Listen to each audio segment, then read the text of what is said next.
বিশেষ করেন এই ঘটনা দেখার পরে আমি একটু আশ্চর্য হয়ে গেলাম।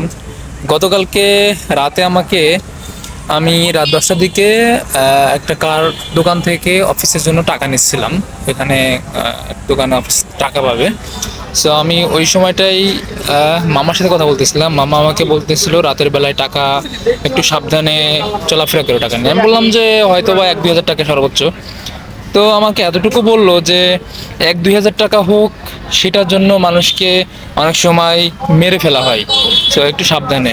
তো কথাটা আমার তখন তেমন কিছু হয়নি, কিন্তু এই ভিডিওটা দেখার পরে আমার এরকম একটা ফিল হলো যে আসলে এই একটা রিক্সা চালক রুজি তার রুজি রুটি এটা, সারাদিন সে রিক্সা চালায়।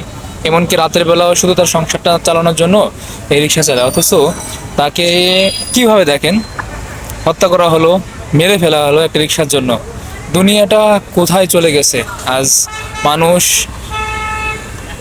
এত কষ্ট করতেছে, চাকরি বাকরি করতেছে, সারাদিন পরিশ্রম করতেছে শুধুমাত্র টাকার জন্য। আর কিছু সংখ্যক মানুষ আছে এই যে চুরি ডাকাতি ছিনতাই করে টাকা ইনকাম করার জন্য। এদেরকে আল্লাহ কবে হিদায়ত দেবে, কবে মানুষ হবে এরা? আল্লাহ এদেরকে হিদায়ত নসিব করুক।